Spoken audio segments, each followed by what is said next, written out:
Hi boys and girls. So today you are going to be practicing drawing a cactus. You're going to be looking at the shapes that you see, and you're also going to be looking at the colors. So I'm going to start off just doing a very simple version of a cactus, and I want you guys to see how I can identify the shapes in the picture. So I'm actually going to rip it out of a magazine that I have here. And I'm gonna focus only on the cactus. I'm not gonna pay any attention to the details in the rest of the picture. I'm only gonna focus on this. So you can see the shape of the base and then kind of how all of the, well, it's not really a cactus, it's more of a succulent plant. All of the little leaves come out. So I'm gonna put it up here while I'm sketching. And I'm just gonna start, I see that the top is straight across, then it curves out and then it goes down to the middle. It looks like the top and the bottom are about the same width apart. I also want to make sure I'm leaving enough room to do these long extended little leaves right here.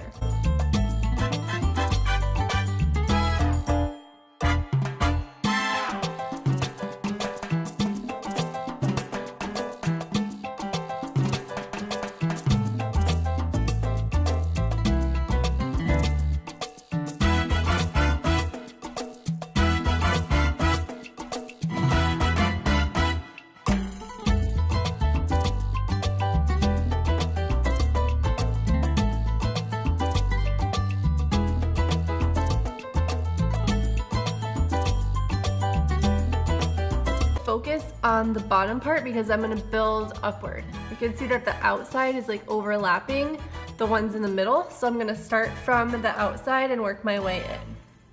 Now this leaf I see is not even actually overlapping the pot, so I'm going to start with that point.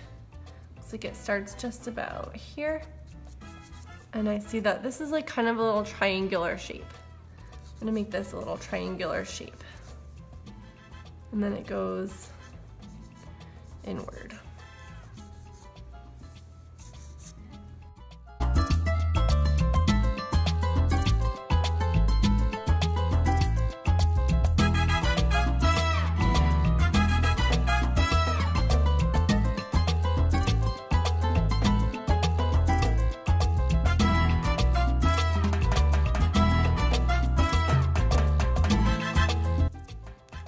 Okay, so I pretty much have all the basic shapes in here. Now I need to go back and I need to look at the lightnesses, like the light parts, and the shadows.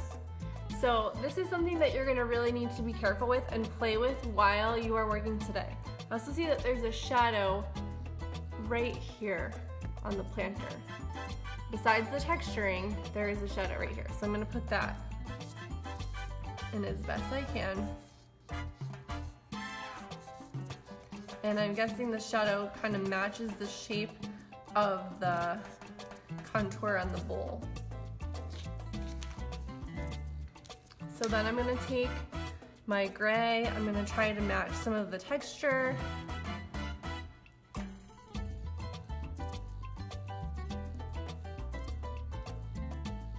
It can be very loosely done, this doesn't have to be exact, but I just want you guys to try to do an observational drawing where you're looking at your object and you're really focusing on what you see in the picture rather than what you think that you see or what you know about an object ahead of time. So for example, I'm going to start with the darkest piece. I'm going to look for that piece, which I think I drew right here, and I'm going to color that in. And you guys can use crayons. That's probably the fastest medium for you guys to color in today. That way you can focus on your drawing and you can focus on your colors and your study and your object. Let's see, I wish I could do it a little darker. You can always kind of test your colors out if you need to. I may even add some black to that just to give it that dark contrast.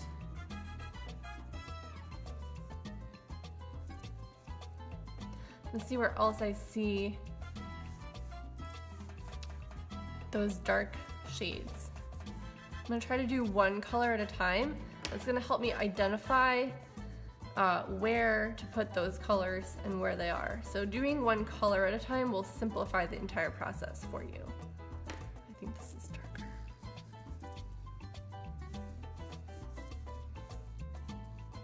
I do see some highlights on this, so I want to be careful that I don't completely miss out on getting those highlights. See a shadow.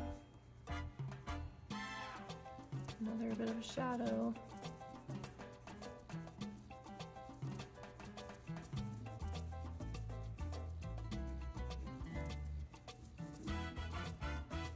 It is hard to go back and add highlight. You can try to use a white, but usually white is just for a blending tool.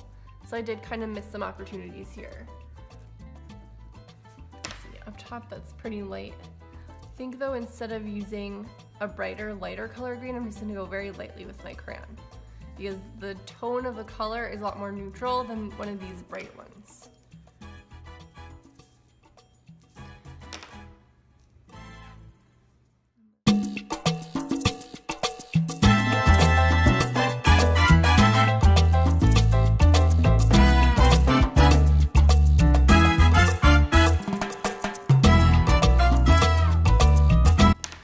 When things start getting blended in together like that, you're gonna wanna go back and even add a darker shade or something to help pop those out. So it's really up to the contrast and the difference in the colors to help you create those lines. Otherwise they look like they're all the same thing. And we can use a little bit of an outline, but when we use shading and contrast, it really helps let those things stand out.